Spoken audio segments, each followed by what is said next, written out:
font pas vraiment ça. Je vous parlerai, moi, du nouvel album de Bashung, Ragassonic, qui est un duo qu'on voit beaucoup à Musique Plus. Également Jazz à Saint-Germain, Colcott and Hexstatic et aussi Ian Brown, c'est l'ancien chanteur des Stone Roses.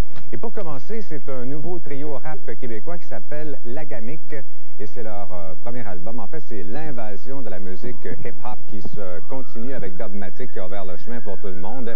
Et c'est vraiment parfait comme ça. Moi, je ne me plaindrai pas. Il y a deux gars, une fille également. Ce sont des Blancs, par exemple. Ce ne sont pas des Noirs cette fois-là. Et ils viennent du quartier Hochelaga-Maisonneuve, qui n'est pas un quartier vraiment très facile de Montréal. C'est peut-être l'équivalent du Bronx ou quelque chose du genre. Aussi, c'est une excellente réaction. C'est un M+, à Musique Plus depuis quelques semaines, c'est-à-dire que le comité de programmation croit au groupe, avec raison d'ailleurs. Ça joue à la radio également. Et vous avez vu les filles déjà avec Brandvan 3000 sur scène.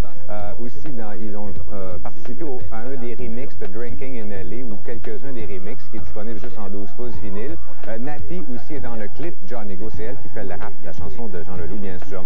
Donc, faut pas vraiment se fier au single de Lagamic qu'on joue depuis quelques temps. Moi, j'avoue que c'est pas vraiment la chanson. J'aime pas vraiment cette chanson-là. Ça fait très radio-friendly. La compagnie de disques n'a pas pris de chance. C'est comme ça qu'on introduit un groupe quand même pour faire part aux radios qui sont tellement conservatrices. Mais le restant de l'album est pas mal plus intéressant. Il y a des chansons très fortes comme Elle, Tiempo Passa, également Au-delà du réel, etc. Il y en a d'autres. En fait, le single ne ressemble pas avec le restant de l'album. C'est du vrai rap hip-hop. Et c'est assez accessible quand même, en général, très mélodique. Belle recherche aussi. Il y a toujours des petites surprises au niveau des arrangements qui nous arrivent, comme de la guitare acoustique, du piano, violoncelle. Le mariage aussi des trois voix est assez spécial. Et il y a des collaborateurs importants comme DJ Storm de Shades of Culture, groupe rap montréalais. Également Ménélique, le français, DJ Choice et aussi D-Soul de Dubmatic. C'est plus ou moins les protégés de Dubmatic. Ils ont assuré leur première partie très longtemps. Et c'est réalisé par Vincent Aigret, qui est celui qui a fait l'album de Dubmatic. Une excellente réalisation. Bref,